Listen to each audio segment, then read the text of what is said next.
بسم اللہ الرحمن الرحیم۔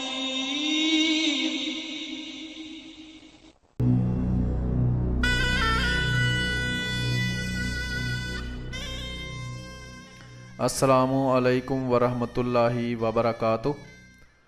محترم ناظرین، ہم آپ کے سامنے مختلف قسم کی معلوماتی ویڈیوز لے کر پیش ہوتے رہتے ہیں۔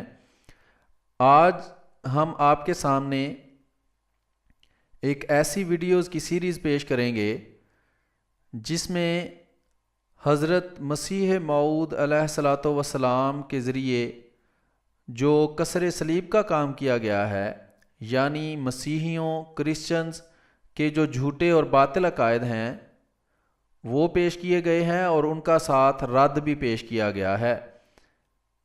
اور اس سے یہ بھی ثابت ہوتا ہے کہ حضرت محمد مصطفیٰ صلی اللہ علیہ وآلہ وسلم نے جو پیشگوئی فرمائی تھی کہ آنے والا مسیح اور مہدی کاسر صلیب ہوگا، جس کا یہ مطلب نہیں تھا کہ وہ عیسائیوں کے گرجوں میں اور گھروں میں جا کر صلیبیں توڑتا پھرے گا، بلکہ اس کا یہی مطلب تھا کہ وہ اپنے دلائل کے ذریعے عیسائیوں کے باطل عقائد کا جھوٹ لوگوں پر واضح کرے گا، تاکہ خود مسیحی عیسائی کرسچنز اپنے غلط عقائد پر اطلاع پا کر ان کو چھوڑ کر حقیقی دین یعنی اسلام کی طرف آئیں، اور مسلمان اور دوسرے جو مذاہب کے لوگ ہیں وہ بھی ان عیسائیوں کے باطل اور جھوٹے عقائد سے بچ کر ان سے دور رہیں۔ اس ویڈیوز کی سیریز کے 18 حصے ہیں، جو ہم تقریباً ہر ویڈیو آدھے گھنٹے کی ہوگی، اور یہ چھوٹا سا تعارف ہر ویڈیو کے پہلے ہوگا، اس کے بعد ہم یہ ویڈیو پیش کریں گے۔ تو آئیے اس ویڈیو کو سنتے ہیں۔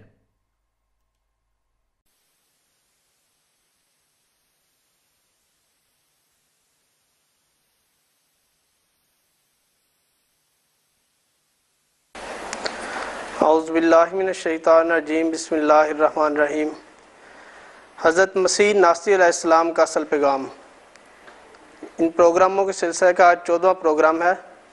حسب سابق محترم میر محمود احمد ناصر صاحب ہمارے ساتھ شامل ہیں، ان کے ساتھ دوسرے جو ممبران ہمارے ساتھ ہیں، محترم بدرالزمان صاحب، مکرم محمد عثمان صاحب اور مکرم بلال منظور صاحب ہمارے ساتھ اس پروگرام میں شامل ہیں۔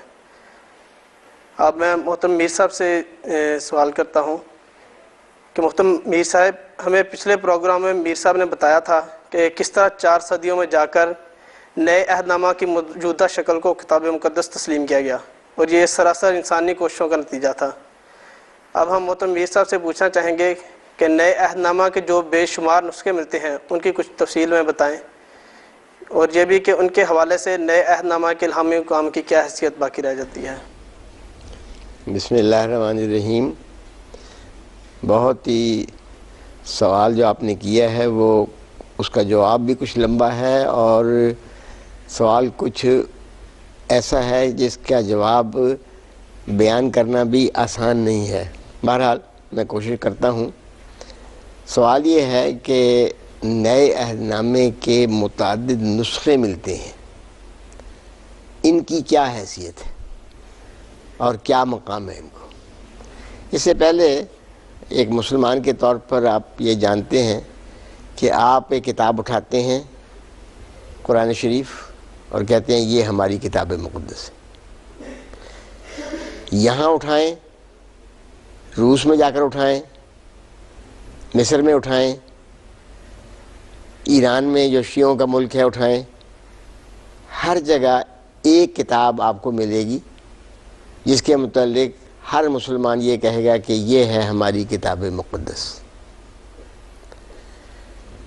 عام مسلمان جب بائبل کو دیکھتا ہے تو وہ یہی سمجھتا ہے کہ یہ مسیحیوں کی کتاب مقدس ہے۔ یہ جو تشبیہ ہے قرآن شریف سے ان معنوں میں، یہ بالکل غلط ہے۔ بات یہ ہے کہ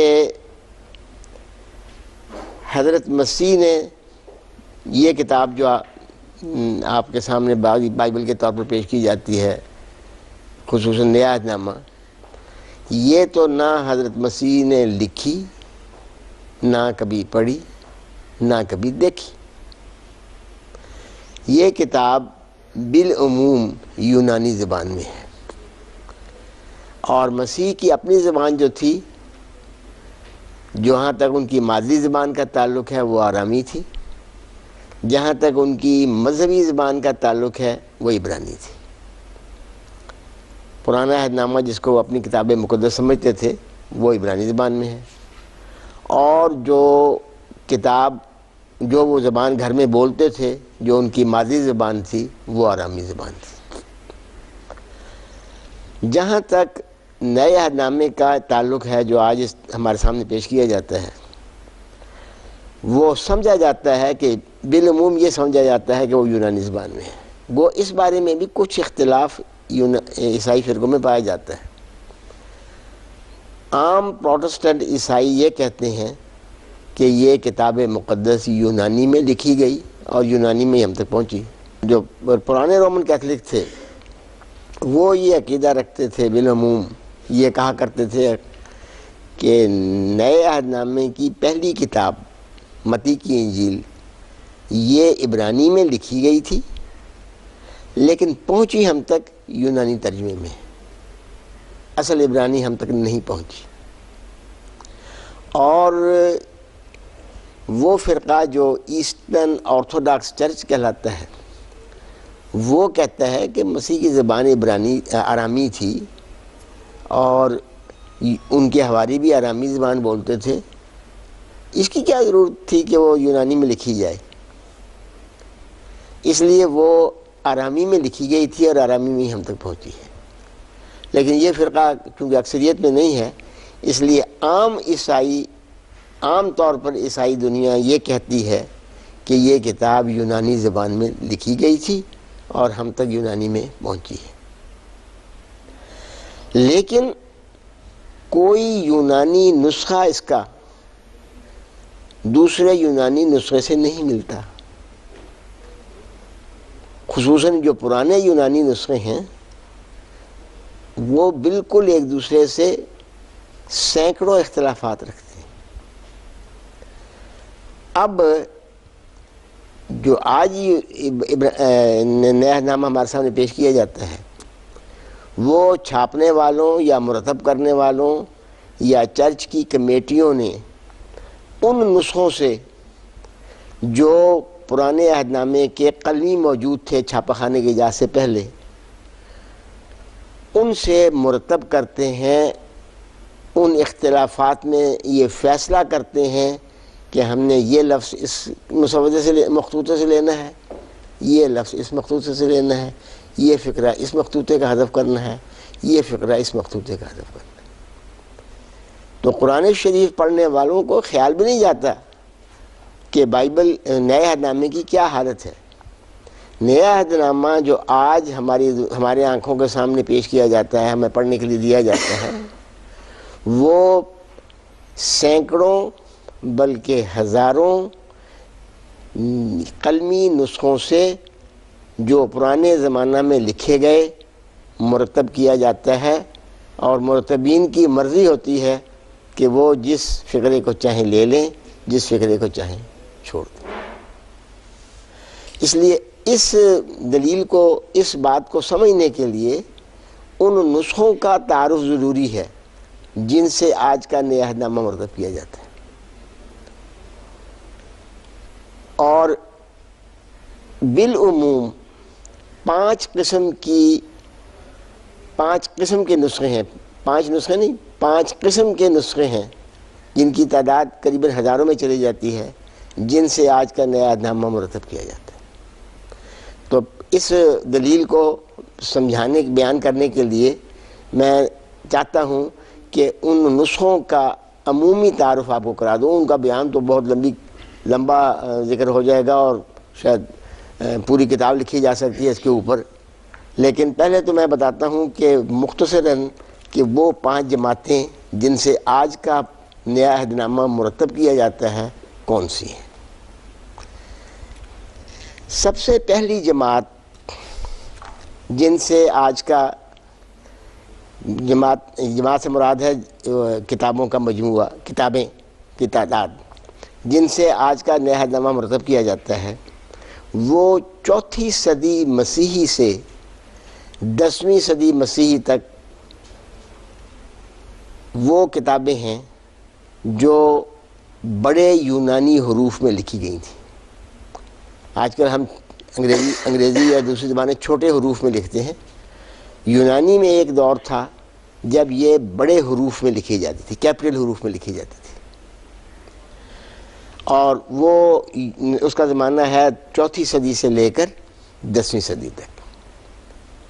ابھی میں اس کی بھی تفصیل بتاؤں گا اسے مراد کیا ہے۔ دوسری جماعت، دوسرا کتابوں کا مجموع، کتابوں کی جماعت جو جن سے آج کا نیا عہد نامہ مرتب کیا جاتا ہے، وہ 10ویں صدی سے لے کر چھاپہ خانے کی ایجاد تک، چھاپہ خانے کی ایجاد 17ویں صدی میں ہوئی تھی غالباً، چھاپہ خانے کی ایجاد تک وہ نسخے ہیں جو منسکیولز کہلاتے ہیں، کیونکہ یہ چھوٹے یونانی حروف میں جو زیادہ رواں ہاتھ ہے، زیادہ تیزی سے چلتا ہے، اس میں لکھی گئی۔ اس کا تعارف بھی ابھی مزید آئے گا۔ یہ 2 بڑی جماعتیں ہیں جن سے آج کا نیا عہد نامہ، اس کو پڑھ کر اس میں سے جو آپ کو بات پسند آتی ہے وہ آپ لکھتے ہیں، جو پسند نہیں آتی، جو آپ درست نہیں سمجھتے یا سمجھتے ہیں کہ یہ اصل یونانیوں نے، اصل مصنفوں نے نہیں لکھا ہوگا، اس کو حذف کرتے ہیں۔ تیسری جماعت جو نیا عہد نامہ مرتب کرنے میں جن سے مدد لی جاتی ہے، وہ پورے نسخے نہیں ہیں بلکہ چھوٹے چھوٹے ٹکڑے ہیں جو 4 صدی سے پہلے کے ہیں، پہلی، دوسری، تیسری، 4 صدی کے زمانے کے یہ نسخے ہیں جو پیپائرس پر لکھے گئے ہیں۔ پیپائرس ایک بوٹی ہوتی ہے، بالعموم مصر میں ہوتی ہے، جس کو دریا نیل کے کنارے یا دریا نیل کے اندر، اور اس کو نکال کر اس کو خشک کیا جاتا ہے اور اس سے کاغذ بنایا جاتا تھا۔ یہ پیپائرس جو ہے، یہ اس کا جو کاغذ بنتا ہے یہ خشک آب و ہوا میں تو محفوظ رہتا ہے، اس لیے مصر میں یہ محفوظ ہیں بہت، لیکن دوسرے ممالک میں جہاں گیلے ہوں، وہ مرطوب آب و ہوا ہو، وہ ضائع چلے جاتے ہیں۔ بہرحال یہ کوئی ایسا پورا نسخہ موجود نہیں پیپائرس پر، چھوٹے چھوٹے ٹکڑے ہیں، کہیں ایک عبارت لکھی گئی ہے، کہیں 2 فقرے لکھا گیا ہے، کہیں 3 فقرے لکھے گئے ہیں، کہیں 4 فقرے لکھے گئے ہیں، لیکن بہرحال ان سے بھی آج کل یہ نیا ایک دور ہے، پچھلے گزشتہ 70-80 سال سے یہ ان ٹکڑوں سے بھی فائدہ اٹھانے کی کوشش کی جاتی ہے۔ تیسری جماعت ایسے عیسائی بزرگوں، ان کو فادرز کہتے ہیں، وہ فادرز کی تصنیفات ہیں جنہوں نے اپنی کتاب میں اپنے زمانہ میں نئے عہد نامہ کی عبارتیں بطور اقتباس درج کی ہیں۔ جس طرح ہم قرآن شریف کی آیات درج کرتے ہیں، اسی طرح انہوں نے بھی اپنی کتاب کی آیات جو ہیں وہ درج کی ہیں اپنی کتابوں میں۔ ان کو بھی مد نظر رکھا جاتا ہے کہ 8ویں صدی میں فلاں بزرگ نے یہ آیت اس طرح لکھی تھی، 9ویں صدی میں فلاں بزرگ نے یہ آیت لکھی تھی، ان کے نام بھی موجود ہیں جن کی کتابوں سے فائدہ اٹھایا جاتا ہے۔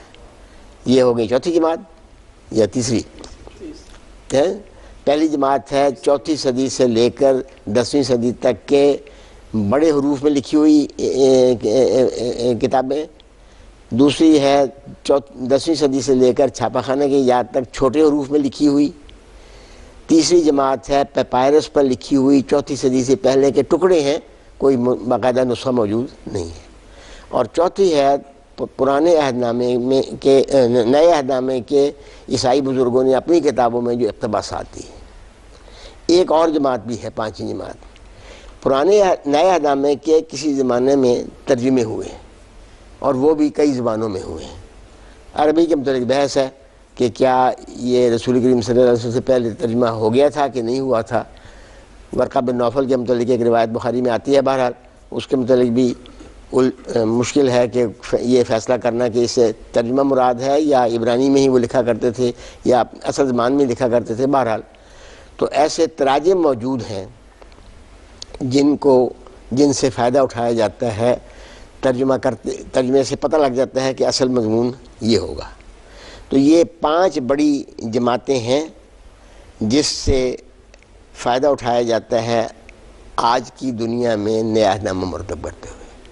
اس طرح نہیں ہے کہ قرآن شریف یہ کتاب ہے جو حضور صلی اللہ علیہ وسلم نے لکھوا دی اور پھر حضرت ابو بکر کے زمانہ میں اس کو جو مختلف شیٹس پر تھا ایک کتاب کی شکل میں جمع کر دیا گیا اور حضرت عثمان رضی اللہ عنہ نے اس کی نقلیں کروا کر تو مختلف ممالک میں بھجوا دی. یہ کیفیت نئے عہدنامہ کی نہیں ہے. نیا عہدنامہ آج بھی جو مرتب کیا جاتا ہے تو سینکڑوں ہزاروں نسخوں سے فائدہ اٹھا کر مرتب کیا جاتا ہے. اور ان نسخوں میں اب یہ بات کب توجہ سے سننے والی ہے, ان نسخوں میں 1 نہیں 2 نہیں 3 نہیں 4 نہیں ہزاروں اختلافات ہیں. اب میں ان جماعتوں کی آپ کو تفصیل بتاتا ہوں. پہلی جماعت تھی 4تھی صدی سے لے کر 10ویں صدی تک نیا عہدنامہ بڑے یونانی حروف میں لکھا گیا تھا. یہ سب سے اہم جماعت ہے جس سے آج کے عیسائی مرتبین فائدہ اٹھاتے ہیں, اور سب سے زیادہ صحیح سمجھی جاتی ہے یہ نیا عہدنامہ. سب سے زیادہ صحیح سمجھا جاتا ہے یہ نیا عہدنامہ جو ان کتابوں میں اتفاق رکھتا ہو, متفق ہو. ان میں سے بہت ہی اہم ہے ایک جو نسخہ جو کوڈیکس سینائی کہلاتا ہے, کوڈیکس سینائٹیکس کہلاتا ہے. کوڈیکس کا لفظ سے آپ یوں سمجھیں کہ کوڈیکس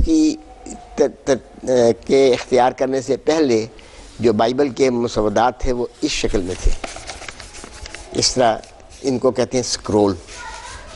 اور 4تھی صدی میں پھر یہ کتاب کی شکل میں, جس طرح موجودہ کتاب جو ہماری ہوتی ہے اس کی شکل, اس کو کہتے ہیں کوڈیکس یا اس کی جمع ہوتی ہے کوڈائسس. تو کوڈائسس میں سے سب سے اہم کوڈیکس سینائٹیکس کہلاتا ہے.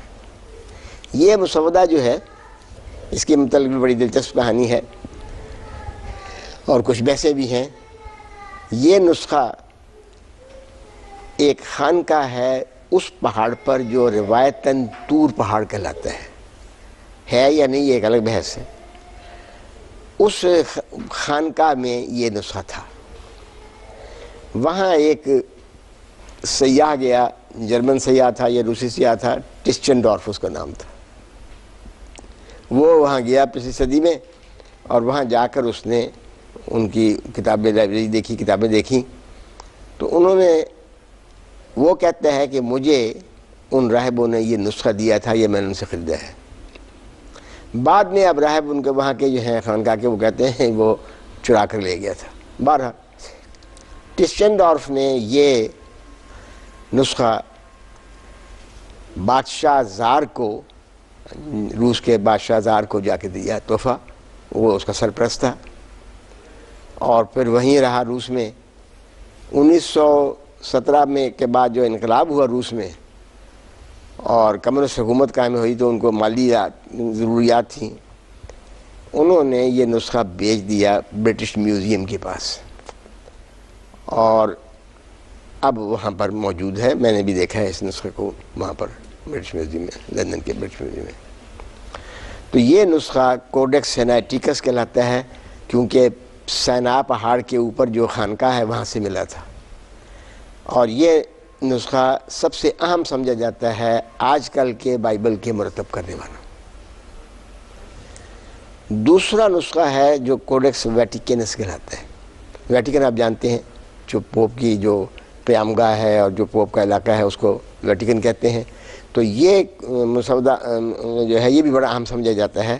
وہ یہ کچھ اس میں کچھ حصے اس کے ضائع چلے گئے ہیں, لیکن نیا عہدنامہ قریباً ٹھیک ہے اور پرانے عہدنامے میں اس کے کچھ نقص پیدا ہوئے ہیں. یہ روم میں ویٹیکن کی لائبریری میں 1481 سے پتہ ہے کہ ہے، اس سے پہلے کہاں تھا، یہ کہاں نہیں تھا یہ نہیں کہہ سکتے، لیکن 1481 سے یہ پوپ کی لائبریری میں واٹیکن میں موجود ہے۔ یہ نسخہ بھی بہت اہم سمجھا جاتا ہے۔ تیسرا نسخہ ہے کوڈیکس الیگزینڈرینس۔ یہ نسخہ قسطنطینیہ کے جو پیٹریارک تھا سائرل لوکر، اس نے 17ویں صدی میں سر ٹامس رو کو دیا تھا، جو بادشاہ کی خدمت پیش کرنے کے لیے۔ بادشاہ جیمز کی حکومت تھی برطانیہ میں، اس وقت وہ پہنچ نہیں سکا، بادشاہ کی وفات ہو گئی۔ اس کے بعد جو دوسرا بادشاہ ہوا چارلز اول، یہ اس کو پیش کیا گیا، اور یہ بھی برٹش میوزیم میں ہے۔ اسی طرح ایک کوڈیکس ہے کوڈیکس افرائیمی۔ افرائیم ایک بزرگ تھے بنی اسرائیل کے۔ یہ کوڈیکس جو ہے، پرانے زمانے میں یہ رواج تھا کہ ایک کاغذ تو کم ہوتا تھا، تو کاغذ کو استعمال کر کے اگر ضرورت نہ ہو تو یا مٹ جائے، مدھم ہو جائے، تو اسی کے اوپر دوسری عبارت لکھ دیتے تھے۔ تو بائبل کا یہ نیا عہد نامہ کا یہ نسخہ تھا، لیکن اس کے الفاظ مدھم ہو گئے تھے، تو اس کے اوپر انہوں نے افرائیم کی ایک کتاب لکھ دی ہوئی ہے، لیکن پڑھی جاتی ہے نیچے سے بائبل پہ۔ اس طرح ایک کوڈیکس ہے کوڈیکس بیزیے، جو کیمبرج یونیورسٹی میں کی لائبریری میں ہے، اور یہ نسخہ یونانی میں بھی ہے اور اس کا ساتھ ترجمہ لاطینی میں بھی ہے، لیکن اس میں سارا نیا عہد نامہ نہیں ہے، صرف اناجیل اربع ہے۔ تو اس طرح اور بہت ساری ایک لمبی لسٹ ہے میرے پاس کوڈیکس کی، جس سے یہ نسخہ مرتب کیا جاتا ہے، آج کا نسخہ مرتب کیا جاتا ہے۔ سب سے اہم نسخہ یہ سمجھا جاتا ہے، یہ نسخے سمجھے جاتے ہیں جو 4 صدی سے 10ویں صدی میں کیپیٹل حروف میں لکھے ہوئے ہیں۔ اب یہ جو نسخہ ہے کوڈیکس سینائٹیکس اور کوڈیکس ویٹیکینس، کسی کو یہ خیال آیا کہ شاید یہ اتنے قریب ہیں کہ ایک دوسرے کی نقل ہو سکتے ہیں۔ کوڈیکس سینائٹیکس پہلے تھا اور کوڈیکس ویٹیکینس کسی نے اس کو نقل کیا ہے، یا کوڈیکس ویٹیکینس پہلے تھا اور اس کو نقل کیا ہے سینائٹیکس نے۔ لیکن جب اس نقطہ نظر سے ان دونوں کا مطالعہ کیا گیا تو خود ان دونوں میں ہی 4000 اختلافات ہیں۔ اب جو سب سے اہم نسخے سمجھے جاتے ہیں، سب سے مفید نسخے سمجھے جاتے ہیں، جن کو مد نظر رکھا جاتا ہے آج کی بائبل مرتب کرنے میں، صرف ان میں 4000 اختلافات ہیں۔ اور کہا جاتا ہے کہ یہ جو سارے نسخے ہیں جن کا بھی ہم تفصیل سے ذکر پڑھیں گے، ان میں قریباً 3 لاکھ اختلافات ہیں آپس میں۔ اختلافات سے مراد تضاد بھی ہے، اختلافات سے مراد ویریشن بھی ہے، الفاظ کی تبدیلی ہے، جگہ کی تبدیلی ہے، ایک واقعہ یہاں ہوا تھا یا یہاں ہوا تھا، مختلف نسخے مختلف بتاتے ہیں۔ پھر ایک عجیب بات ہے، کوڈیکس سینائٹیکس کے متعلق میں نے بتایا کہ سب سے اہم سمجھا جاتا ہے، اس میں 9 ہاتھ نظر آتے ہیں۔ ایک آدمی نے ایک بات لکھی ہے، دوسرے آدمی نے اس پر اضافہ کیا ہے، اس کو کمی کی ہے، اس میں تبدیلی کی ہے، ایسے 9 ہاتھ نظر آتے ہیں۔ اور لطف کی بات یہ ہے کہ لوقا کی انجیل جب آپ پڑھتے ہیں تو اس میں لکھا ہے کہ وہ باہر گئے اور مسیح آسمان پر چلا گیا اور وہ سجدہ کر کے واپس آ گئے۔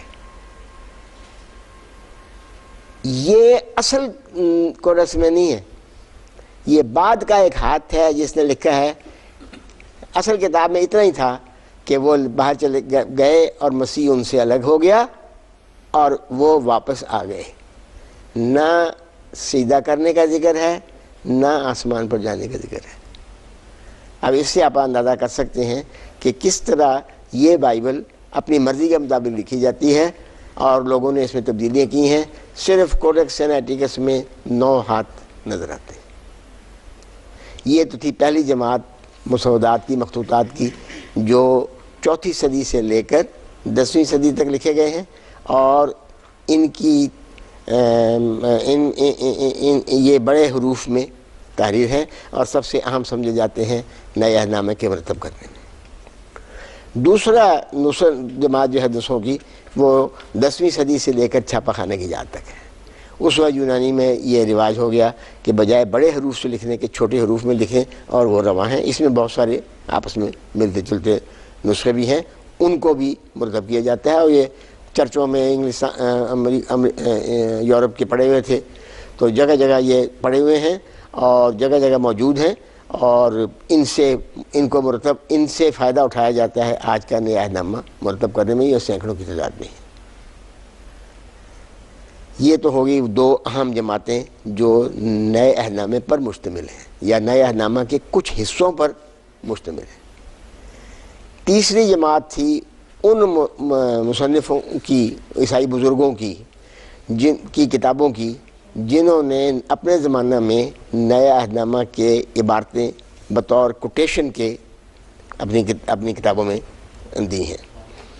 یہ بھی بہت بڑی تعداد میں ہیں، اور ان کو مرتب کیا گیا ہے۔ ان کو کہتے ہیں مسودات کی، یہ تیسری جماعت جو ہے نا، وہ تو میں بتا چکا ہوں، تیسری جماعت تو پیپائرس کی تھی، سوری میں غلطی کر گیا۔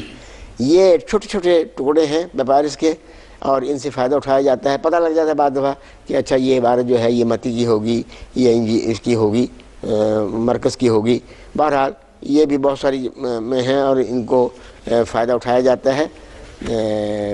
پولوس کے خطوط کے بھی بعض ٹکڑے موجود ہیں، یہ بھی کوئی امریکہ میں، کوئی ہندوستان میں، کوئی یورپ میں، جگہ جگہ پڑے ہوئے ہیں۔ چوتھی جماعت جو ہے وہ بزرگوں کی کتابوں کی اقتباسات ہیں۔ عیسائی بزرگ جس طرح مسلمان بزرگ اپنی کتابوں میں قرآن شریف کی آیات درج کرتے ہیں، عیسائی بزرگ بھی اپنی جگہوں میں درج کرتے تھے۔ صرف اس میں یہ دیکھ لینا پڑتا ہے کہ یہ مثلا 12ویں صدی میں کوئی لکھ رہا ہے تو کیا یہ اصل پرانا عہد نامہ اس کے سامنے ہے یا اپنے زمانہ کے جو رائج تھی عبارتیں اس کو اس نے لکھا ہے۔ بہرحال یہ ایک بڑا فن بن چکا ہے۔ اس میں ایک بڑا مشہور آدمی ہے جسٹن مارٹائر، اس نے اپنی یہ روم میں شہید ہوا تھا کہتے ہیں، اس نے سینٹ جسٹن مارٹائر اس نے اپنی کتابوں میں اقتباسات دیے ہیں۔ پھر آئرینیس ہے، آئرینیس کا نام آپ نے سنا ہوگا کیونکہ اس نے اپنے زمانہ میں ایک چرچ سے اختلاف کیا تھا اور کہا تھا کہ یہ جو الوہیت وغیرہ کے عقائد ہیں یہ اصلی عقائد نہیں ہیں۔ یہ یونانی زبان میں ہے۔ لاطینی زبان میں بھی جو سرکاری زبان بن گئی تھی یورپ کی اور کم از کم اٹلی کی حکومت کی، اس میں بھی یہ ایسے لوگ موجود ہیں۔ ترتولین ایک بڑا مشہور عالم دین ہے ان کا، سپرین ایک بڑا مشہور عالم دین ہے۔ مصر میں بھی کچھ لوگوں نے اس قسم کی کتابیں لکھی ہیں جس میں اپنے اقتباسات دی ہیں۔ ان میں سے بڑا مشہور ہے اسکندریہ کا کلیمنٹ۔ اس کے علاوہ ایک نام جو آپ کو ویسے بھی یاد رکھنا چاہیے وہ ایتھناسیاس کا ہے۔ یہ مصر کا آرچ بشپ تھا۔ پچھلے پروگرام میں نے بتایا تھا کہ ایتھناسیاس کے زیر اثر نیا عہد نامہ جو مرتب ہوا ہے کہ یہ کتابیں ہماری اس میں شامل ہیں، یہ کتابیں شامل نہیں ہیں، وہ ایتھناسیاس کا فیصلہ تھا جس کو مشرق نے بھی مانا اور مغرب نے بھی مانا، اور اس طرح یہ کتاب جو ہے وہ مرتب ہوئی۔ اس کے علاوہ اور بہت سارے ہیں جن میں اپنے زمانے میں عیسائیوں کی بڑی بزرگوں کی تعداد ہے۔ پانچویں جماعت تراجم ہے۔ اگرچہ کتاب یونانی میں بھی لکھی گئی ہو لیکن اگر ترجمہ اس کا آرامی میں ہوا ہے یا عربی میں ہوا ہے تو اس سے اندازہ ہو جاتا ہے کہ یہ اصل میں یہ بات ہوگی۔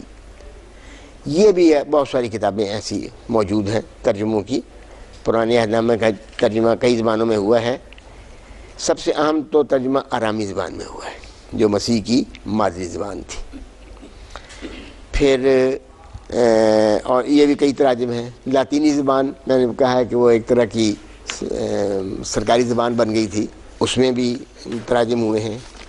مصر میں دو زبانیں بولی جاتی تھی، بحیری اور ایک اور لفظ ہے جی قبطی کی دو شاخیں تھیں میرے خیال ہے۔ قبطی زبان بولتے تھے، ان میں ایک جنوبی مصر کی زبان تھی صعیدی اور ایک شمالی مصر کی زبان تھی جو بحری کہلاتی تھی۔ تو اس میں بھی تراجم موجود ہیں۔ عربی کے متعلق میں آپ اسی طرح آرمینی زبان، گوتھک زبان، ایتھیوپک زبان میں بھی تراجم کیے گئے تھے پرانے، ان سے بھی مدد لی جاتی ہے۔ عربی کے متعلق یہ بحث کرتے ہیں آپس میں کہ کیا رسول کریم صلی اللہ علیہ وآلہ وسلم سے پہلے یہ ترجمہ ہو چکا تھا عربی میں یا نہیں ہو چکا تھا، لیکن بہرحال بعد میں تو ہوئے ہیں۔ تو نیا عہد نامہ جو آج مرتب کیا جاتا ہے وہ ان 5 جماعتوں سے، وہ کمیٹیاں، وہ لکھنے والے، وہ مرتب کرنے والے اپنے علم کے مطابق یہ فیصلہ کرتے ہیں کہ اصل نے یہ لکھا ہوگا۔ چنانچہ آپ نے پڑھا ہوگا شیخ عبدالقادر صاحب کا ایک چھوٹا سا رسالہ بھی ہے، مرقس کی انجیل۔ اس کے جو آخری حصہ ہے جس میں آسمان پر جانے کا ذکر ہے، وہ سارا پتہ لگتا ہے کہ بعد میں وضعی ہے، اور 3 قسم کی عبارتیں ملتی ہیں، جسے یہ پتہ لگ جاتا ہے کہ اصل پتہ نہیں کیا لکھا ہوا تھا، لیکن چونکہ وہ آخری حصے میں آسمان پر جانے کا ذکر ہے، اس لیے آسمان پر جانے کے ذکر کو بنانے کے لیے پھر وہ اس میں مرقس میں اضافے کیے گئے ہیں۔ انجیل مرقس کا آخری ورق، کتاب چھوٹا سا کتابچہ ہے لیکن پڑھنے والا ہے۔ یہ جو اب اختلاف ہے اتنا، اس کی وجہ سے ایک باقاعدہ سائنس، باقاعدہ ایک فن ڈیولپ ہو چکا ہے، اور وہ فن کہلاتا ہے ٹیکسچول کرٹیسزم، متن کا تنقیدی جائزہ، نئے عہد نامے کے متن کا تنقیدی جائزہ، ٹیکسچول کرٹیسزم۔ یہ ہونا چاہیے، وہ کہتے ہیں یہ نہیں ہونا، یہ ہونا چاہیے، یہ رائے ہے، نہیں یہ رائے نہیں، یہ رائے ہے۔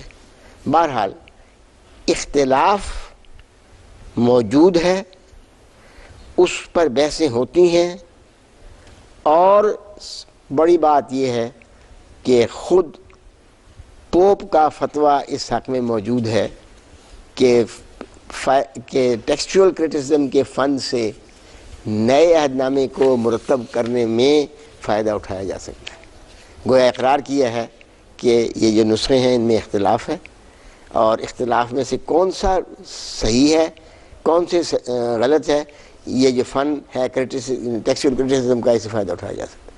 پوپ کا فتویٰ میں آپ کو پڑھ کر سنا دیتا ہوں۔ پوپ پائس 12 اپنے ایک فتوے میں ٹیکسچول کرٹیسزم کے ذریعے نئے عہد نامہ کی عبارت کو متعین کرنے اور اس کی تصحیح کرنے کی اجازت دیتے ہیں۔ اس کا عنوان ہے، کچھ یونانی حروف ہیں شاید میں صحیح نہ پڑھ سکوں، the admonition of Pope Pius 12 in his encyclical Divino Affianti Spiritu۔ وہ لکھتے ہیں، اس کا انگریزی ترجمہ یہ ہے، ان کے فتوے تو لاطینی میں ہوتے ہیں۔ In the present day indeed, this art, which is called textual criticism and which is used with great and praiseworthy results in the editions of profane writings، غیر مذہبی عبارتوں کے لیے کی تحریرات کے لیے اس فن سے فائدہ اٹھایا گیا ہے، is also quite rightly employed in the case of the sacred books۔ کتب مقدسہ کے لیے بھی یہ صحیح استعمال کیا جا سکتا کا استعمال صحیح ہے، because of that very reverence which is due to divine oracles، کیونکہ کتاب مقدس ہے، اس تقدس کا تقاضا یہ ہے کہ ہم اس فن سے فائدہ اٹھائیں، یعنی جو تصحیح ہے وہ اپنے ہاتھ سے کریں۔ کہتے ہیں for its very purpose is to ensure that the sacred text be restored as perfectly as possible۔ گویا اس وقت مرتب موجود نہیں ہے صحیح میں، اس کو بحال کیا جائے۔ is to ensure that the sacred text be restored as perfectly as possible, be purified from the corruptions، غلطیوں سے، کرپشن سے اس کو پاک کیا جائے۔ وہ پروٹیکشن کہاں سے آ جاتی ہے؟ Due to the careless of the copyists, نقل کرنے والوں کی غلطیوں سے، and be freed as far as may be done from glosses and omissions, اضافوں سے یا حذف سے اس کو ٹھیک کیا جائے۔ From the interchange and repetition of words, الفاظ جگہ بدل گئے ہیں، قرآن شریف کیا کہتا ہے؟ یحرفون الکلمہ عن مواضع، الفاظ جگہ بدل گئے ہیں، یا الفاظ حذف ہو تکرار ہو گئی ہے. And from all other kinds of mistakes, ہر قسم کی دوسری غلطیوں سے پاک کرنے کے لیے پرانے نئے عہد نامہ کے مسودات کو کے متن کو ٹیکسچول کرٹیسزم کے فن سے ٹھیک کیا جا سکتا ہے. which are want to make their way gradually into writings handed down through many centuries. ان تحریرات میں یہ غلطیاں ہو جاتی ہیں جو کئی صدیوں سے چلتی آ رہی ہیں. آپ قرآن شریف آج کا دیکھیں، پرانے سے پرانا قرآن شریف جو موجود ہے، کہتے ہیں حضرت عثمان والا موجود ہے، اس کو دیکھ لیں. ترکی میں سلطانوں کے محلات میں عجائب گھر ہے، وہاں پرانی خوش خطی کے مخطوطات اور قرآن شریف کی آیتیں لکھی ہیں، ان کو دیکھ لیں. کہیں بھی کوئی فرق اصل متن سے جو آج ہمارے سامنے ہے نہیں ملے گا. لیکن پوپ صاحب اقرار کرتے ہیں کہ نئے عہد نامے کے مخطوطات سے جو مرتب کی جاتی ہے نیا عہد نامہ، ان مخطوطات کو میں جو اختلافات ہیں آپس میں، ان کو ٹھیک کرنے کے لیے فن ٹیکسچول کرٹیسزم استعمال کیا جا سکتا ہے. اگر یہ بات ہے تو پھر اس کتاب کو نہ الہامی کہہ سکتے ہیں، نہ خدا کا کلام کہہ سکتے ہیں. قرآن شریف کی آیت سامنے آتی ہے، لو کان من عند غیر اللہ لوجدوا فیہ اختلافا.